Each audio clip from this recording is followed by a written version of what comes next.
avant, c'est pour les gens qui aiment la série, ça sera...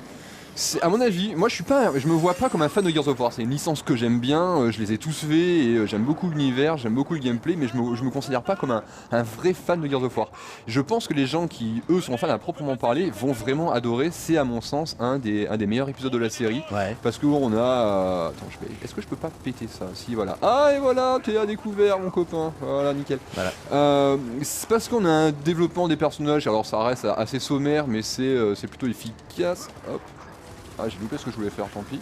On a un développement des personnages qui est plutôt efficace. On a quelques nouveautés de gameplay. Plutôt, plutôt efficace. Ça veut dire que c'est genre écrit.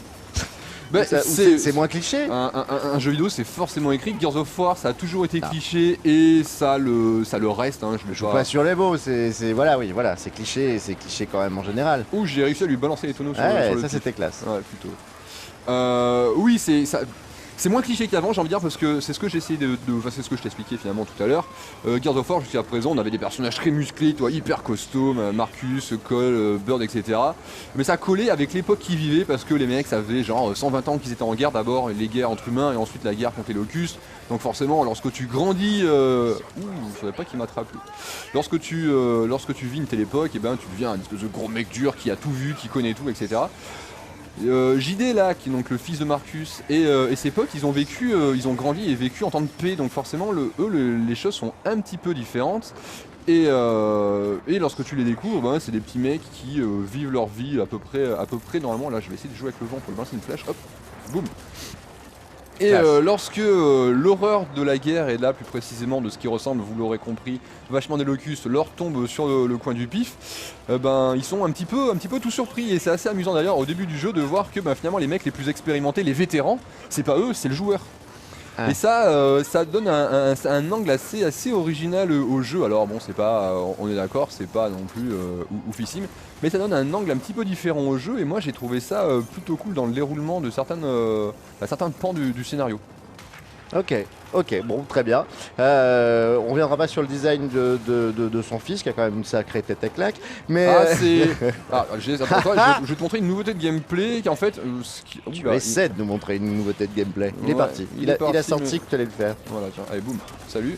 Ouais, en fait, c'est une nouveauté, je vais essayer de la montrer un peu plus tard parce qu'elle est franchement cool. En fait, il est possible, lorsque des ennemis se cachent derrière des murets, tu peux courir vers eux, les attraper, les sortir de leur muret et leur coller un vilain coup de poignard. Ça, c'est classe. Et ce qui permet, en fait, ça fait, mine de rien, ça paraît pas grand chose comme ça, mais en fait, ça fait évoluer vachement le gameplay parce que maintenant, tu vas être vachement plus mobile, tu vas avoir une certaine tendance à courir un petit peu dans tous les sens pour essayer d'aller vers les mecs, de les sortir et de leur mettre un coup de couteau parce que mine de rien, c'est un one shot. Et dans Gears of War, les ennemis sont assez résistants, donc tu passes pas mal de temps à leur tirer dessus. Et c'est vrai que si tu peux gagner de précieuses secondes pour éliminer certains adversaires avec ce petit coup de couteau, et tu gagnes du temps et tu gagnes en efficacité, pardon, et ça c'est plutôt cool. Alors là les petits là sont pas bien dangereux, hein, tu vois, tu peux les buter assez facilement, mais tu vois lui, alors je vais essayer de le faire, tu vois, je vais vers le rocher, hop, je le sors, et boum. Et ensuite, alors là je mets un coup de couteau avec Y, mais je pourrais tout à fait lui mettre un coup de tronçonneuse en mettant le bouton B comme à l'ancienne. Ouais. En sachant que l'ennemi peut tout à fait le faire aussi, hein. Donc il y a un système de contre qui existe, donc toi tu peux le contrer, eux peuvent se contrer, donc c'est plutôt bien foutu. Et forcément en multijoueur, c'est également possible et ça change pas mal de choses au multijoueur. Ouais, mais t'as toujours eu ce système de contre.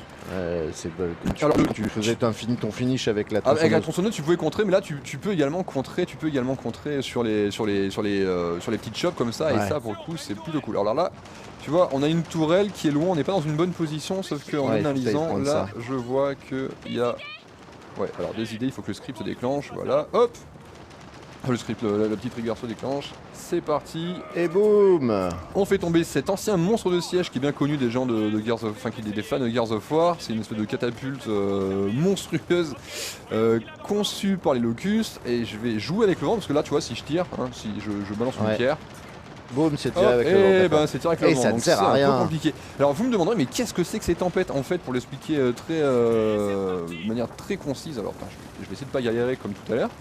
De manière très concise, en fait, à la fin de Gears of War 3, l'émulsion, donc qui était un petit peu l'énergie utilisée. J'ai encore.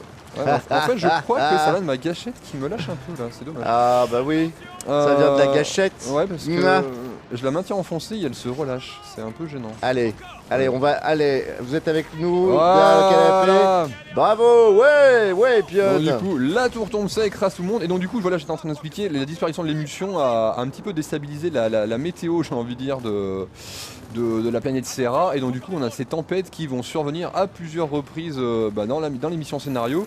Et ça apporte autant de folie que de diversité visuelle. Ça amène aussi ces petites nouveautés de gameplay où du coup il faut faire gaffe au vent, etc.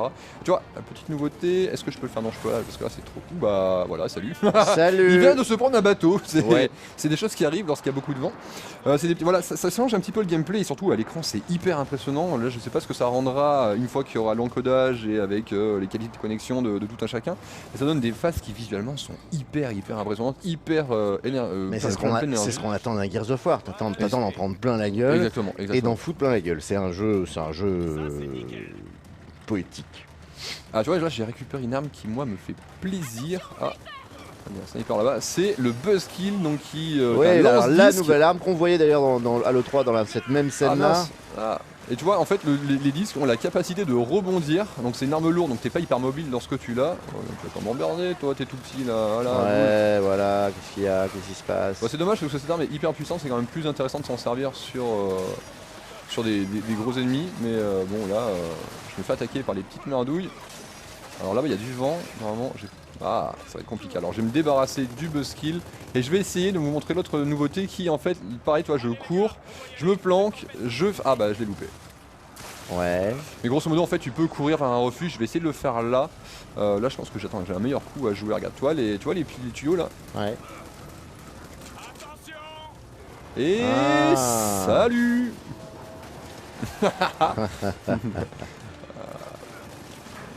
Oula. Non, alors là je suis dans la panade. Parce que là tu vas mourir bêtement. Il y a un copain qui va venir me sauver, voilà. Boom. Merci.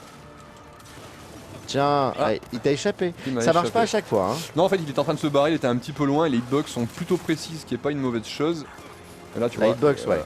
Les hitbox sont plutôt précises, donc du coup effectivement c'est pas automatique. Bon, combien d'heures pour terminer le scénario? Oh, je dirais, ça dépend des modes de difficulté, je l'ai fait en normal et je l'ai fait en hard et il m'a fallu, je dirais une dizaine d'heures à chaque fois, la première fois parce que je découvrais, la deuxième fois parce que le jeu, mine de rien, en hard est pas... Ah bah tu vois, c'est ce que je disais, tu vois là j'aurais pu le contrer sauf que je me suis loupé, il a réussi son coup. Ouais, une dizaine d'heures je dirais. Une dizaine d'heures. C'est dans la moyenne haute de ce qu'on a vu sur la série, en sachant qu'il y a des phases qui sont beaucoup plus posées que précédemment. C'est une bonne chose. Certaines phases prennent le temps de développer une espèce d'ambiance, d'aura, un petit peu de mystère, comme dans le tout premier Gears of War finalement, où on découvrait un univers. Là c'est un petit peu la même chose et pour le coup c'est très présent parce que le premier Gears of War a été très inspiré en fait. Mais sans nous spoiler, raconte-nous un peu, est-ce que ça ouvre sur une nouvelle trilogie? Oui. Ça on le savait depuis le début et très clairement. Alors moi j'étais un petit peu saoulé par la fin qui est cliffhangeresque au possible, mais on le savait que de base il y aurait, ça serait une nouvelle trilogie et juste que voilà là, il faudra vraiment prendre son mal en patience parce qu'ils n'ont pas prévu de sortir un Gears of War l'année prochaine, très clairement. Ah, autre petite nouveauté, vous voyez, de temps en temps les tempêtes déclenchent ce genre de joyeuseté, des petits orages là qui font très mal, qu'on va vite se prendre.